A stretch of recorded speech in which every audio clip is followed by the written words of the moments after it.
Hi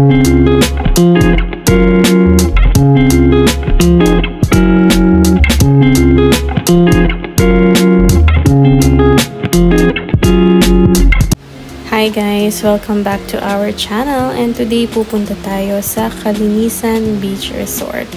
So ito ang kanilang entrance, and ito nga pala ang kanilang room rates, and included na dyan ang breakfast, depende kung ilan yung pinabook nyo. Entrance fee, use of 3 swimming pools, Kalesa Cottage, parking, air-conditioned room, beds, hot and cold shower, towel, and toiletries. So, ayan, check-in kami ng 2 o'clock p.m. and then check-out is 12 o'clock p.m. kinabukasan. And dahil naubusan kami ng room, ito na lang yung option na natira. So, ito na yung pinabook namin and nasa 4th floor siya. And wala silang elevator, pero grabe yung view. Pag nakita mo, talagang matatanggal lahat ng pagod mo sa buhay. So, itong package na nakuha namin ay junior suite, good for 2 packs. And then, yung 6 years old children below ay free pa naman siya. And included na din dito yung 2 plated breakfast and then use of 3 swimming pools nila. At ayan, hindi na nga makapag-antay ang madam ninyo at excited na mag-swimming. Kaya, ayan, nag-swimsuit na at dinala na ang kanyang water gun. Yan, so you can book tickets online sa Klook para updated kayo sa mga promos nila and also sa Facebook. Ilalagay ko na din yung link sa baba sa comment section.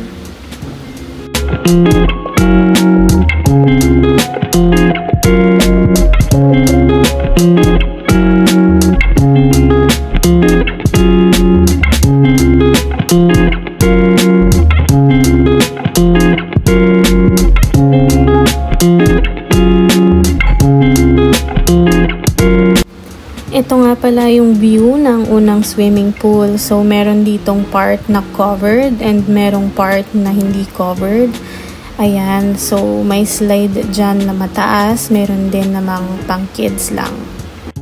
As you can see, sobrang fresh ng water and halatang hindi siya maklorine. So, yan. Sobrang ganda, diba?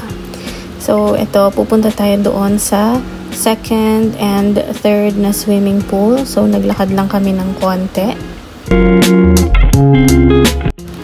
Tada! Ayan yung 2nd and 3rd swimming pool. So, itong nasa kanan is malalim siya. And ito namang nasa kaliwa is pang kids lang siya. Parang nasa 2 feet lang yun. Dito na tayo sa front view ng resort. So, ayan. Sabi ni Summer, mukha daw broccoli yung puno na yan.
At dahil napagod nga si Daddy mag-drive, kaming dalawa na lang muna yung nag-swimming. So, ayan, grabe, mafe-feel mo talaga yung water na sobrang fresh niya, wala masyadong chlorine.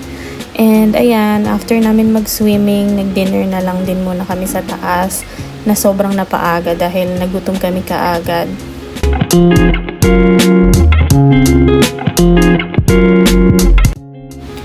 Ito naman yung view niya sa gabi. So, bumaba na din muna kami para maglakad-lakad dahil medyo maaga pa naman yan. Parang around magsi-6 pa lang yan yung mga oras na yan.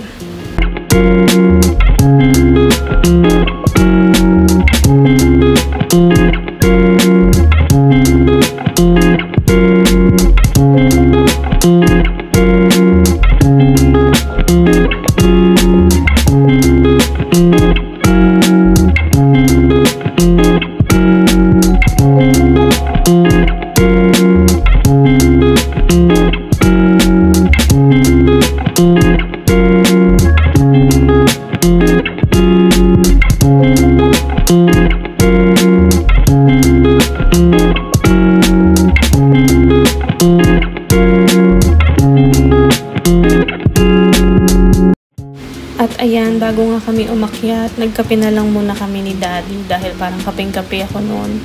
And si Summer naman ay nag-ice cream na nga lang dahil hindi na siya mapigilan.